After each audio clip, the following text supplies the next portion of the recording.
within driving distance of where this crime was committed.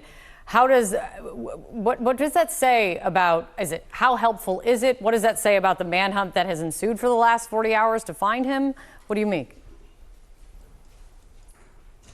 Well, in a general sense, most crimes are committed within just a couple of miles of where the offender is living. So this could very well be a case of an opportunity presenting itself to someone who lives in the area and him having very strong feelings. One thing you have to remember on this is once they get that picture and are going to be able to identify this individual, it can only go one of two ways. There can either be a shootout and going out in a blaze of glory with somebody trying to take people with him, or it can end up like this, where someone intercedes and talks the suspect into giving up. Thank God it happened this way, and it gives us the opportunity to get into his mind a little bit and to find out what he was thinking and what caused this to happen. So the interrogations that are happening today are extremely important. Hopefully he'll cooperate, and when he put writing on the bullets and sort of left all the evidence that he did in the area, it almost gives you the impression that he wants to get a message out there. So the chances of him speaking this morning, I think, are pretty high in comparison to the average offender. Yeah, again, we don't necessarily know what those writings are. Hasn't been confirmed by officials, but if there is anything there, obviously that would be crucial in this investigation. Chris, if we can bring you back in here, I just want to follow up on something the commissioner just said. Based on your experience, and I know that no two cases are alike, but the fact that we have not heard that this ended in a shootout, that this person may not think there's any way out of this other than to cooperate. What do you think, based on your experience dealing with people in this situation? Well, we have had occasions where a family member turned somebody in, so to speak. It's not unheard of, and when that's the case, they do that out of compassion and love for their relative, to avoid just that, avoid the shootout, avoid the violence, avoid a suicide, and get that person to submit to a peaceful arrest. That's what everybody wants. So it does also lend itself somewhat to some cooperation on the part of the subject. And as was just pointed out, you get one shot at that. The very second someone says the word attorney, then that interrogation will have to stop. But you want to try to leverage all of this. This is actually the best case scenario for an arrest situation in circumstances like this. That someone that was very close to them, that cared about them, turned them in. And so I don't foresee a trial here unless there's an insanity defense somewhere in there, because I see an overwhelming case being built here very quickly. I'm not sure they really need his confession, but I think of course it's very helpful to get some context around why he did what he did and how he did it and how he planned it and that sort of thing. But this guy appears to be another one of those individuals that acts on impulse and plans very well up to the deed itself, but doesn't plan for the aftermath of it and doesn't plan for not leaving behind all that evidence and actually getting away. So this is, obviously it's an assassination. It's high profile. We don't know whether there'll be federal or state charges yet, probably both, but we're moving into a whole different stage here. Absolutely. Let's listen to what the president said announcing this just moments ago. Let's listen to this again together. I think with a high degree of certainty, we have him in custody, right? In custody. Everyone did a great job. We worked with the local police, the governor. Everybody did a great job. Getting somebody that you start off with absolutely nothing. And we started off with a clip that made him look like an ant that was almost useless. We just saw there was somebody up there. And so much work has been done over the last 2.5 days. It's amazing, actually, when you start off with that and then all of a sudden you get lucky or talent or whatever it is. But, yeah, I think we're in great shape. And he's in custody. Right, that was just moments ago from the president. And again, to remind everyone, we are standing by. Coming up in minutes, really, at 9 a.m. or at any time, we will be hearing from the governor of Utah, the FBI director, as well as the head of Utah's public safety, who's been really leading the charge and laying all this out. We assume this is what we're going to be getting. I will say it's a relatively extraordinary situation right now, which is that President Trump, the president of the United States, is the one who made the announcement that there is someone in custody, though he said he's not 100% sure yet, but he thinks it is the person. It's President Trump who very publicly is releasing these details about the father. Saying, he said, I was just told 5 minutes before walking on to sit down with you. So this is an extraordinary situation. Andy McKay, back to you, hearing that from the president, but also now there becomes a big question of how do you suss out motivation? Because that clearly has been a huge part of the discussion while they have been searching for this killer, all throughout the manhunt. Yeah, so those are all good questions. I think it's helpful to think about that based on what we've heard, certainly from the state officials, in terms of their intention to pursue a death penalty charge.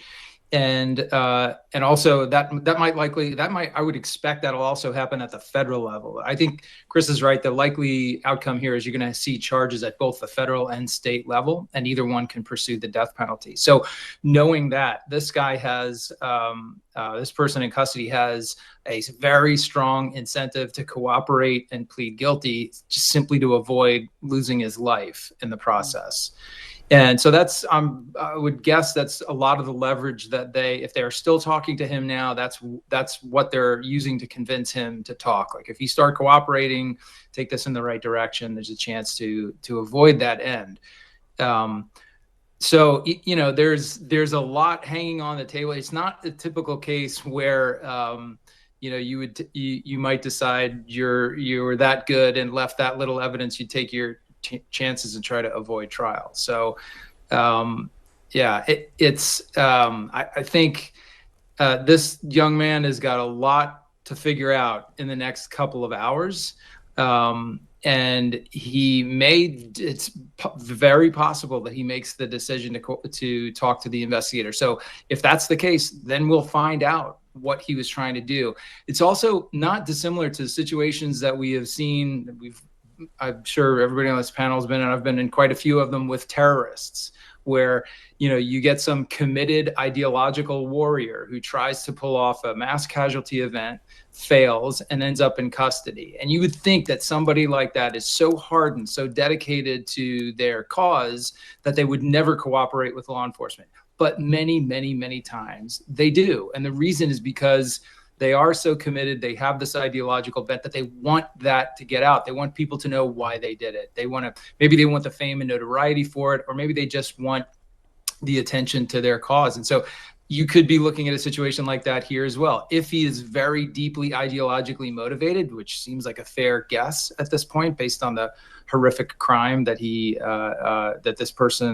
allegedly this person engaged in, he may just want the story out. He may want it may be that important to him. So I really feel like every possibility is on the table at this point. And obviously, we'll know once he's indicted from the statements that are included in the affidavit supporting the indictment.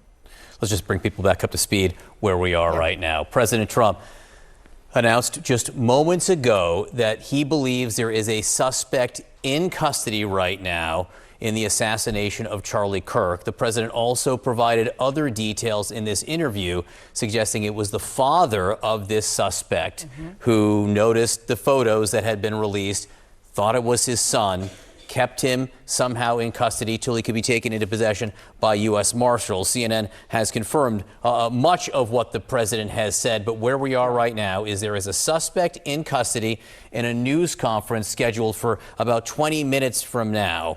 We want to go to Elena Treen, who is at the White House, who could explain to us sort of how the president has been briefed, really must be overnight up until right now when he started talking, and how this announcement came to pass.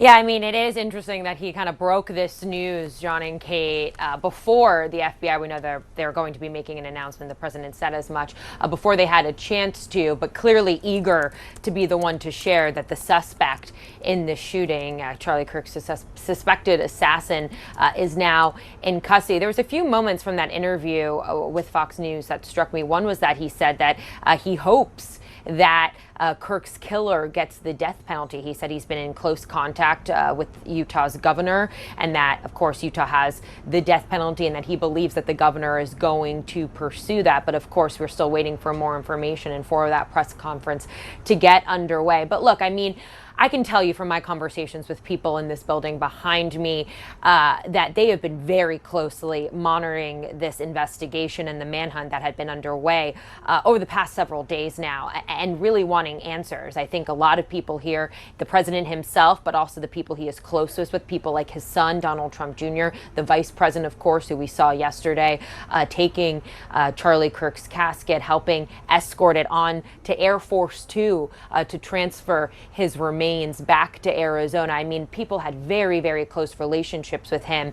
And as people had been kind of sorting through that, a lot of that is now turning to anger. And they very much have been wanting to, of course, have his suspected shooter in custody, but wanting also to get more answers and try to find some way to, move on from kind of the grief and disbelief that they are feeling into trying to have some real action. And so hopefully we'll see more of these details released during this press conference. But it's been fascinating to watch the president kind of being interviewed through all of this. He talked about how he believes the Turning Point Action, the organization that Charlie Kirk founded, is going to continue sharing tidbits about their relationship. And through all of this as well, another interesting thing that I took from that interview is that the president, he was asked about security, about how people are canceling events, including some Democratic lawmakers. And he said, look, you have to move forward. He mentioned his assassination attempt in Butler, Pennsylvania last summer, and saying, I learned from that you have to move forward. So a lot of interesting things there that he's revealing, of course, the biggest being that the suspect is now in custody. John and Kate. Absolutely. Elena Treen at the White House. Get back on, Elena, if you're hearing any more about what you're hearing behind the scenes there.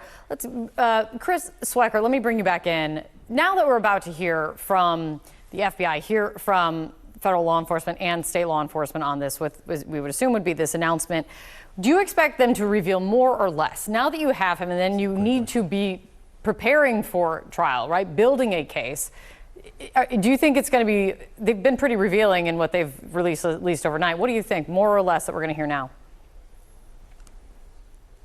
Yeah, before the FBI, I was an assistant district attorney, and so I look at it from both angles. I mean, investigators want to talk about the case, and they want to satisfy the public interest in all of the details. But this is a point where you have to have a lot of discipline. You are protecting a trial. The attorneys are going to be very circumspect if they go true to form here, and they will make sure that they get some information out there. And there are guidelines on this, especially in the federal system, from the U.S. Attorney's Manual and DOJ guidelines. You put out the basic facts, and what would essentially be in the arrest warrant or the indictment itself, and make sure that you tell them that these are accusations only, and this is not, we're not holding a trial in the public arena here. And as I said earlier, now you got to protect your witnesses and any evidence that's being produced, and make sure that their recollection is not based on details that are being fed out from the podium. We all know a lot about it right now, but there are a lot of details that only witnesses will know, and they don't want to put that type of information out there. So you got to protect the prosecution now and have some discipline and resist the urge to put it all out there. That's going to be hard for some people, because some of these folks, because I think some of them very much enjoy the press activity, and that the attorneys are going to be the ones that are pulling back on the rein, the potential prosecutors here.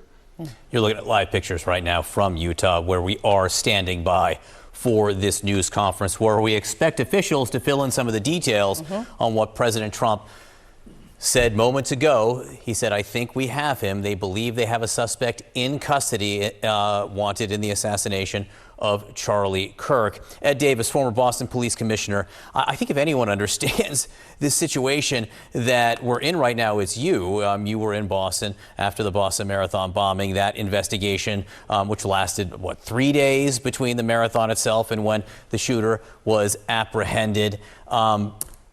Talk to us about the comparisons there between the photographs and the information that ultimately led to the arrest, and then the comparisons with the moment we're in right now. In Boston, there was that shootout when they were taken into custody.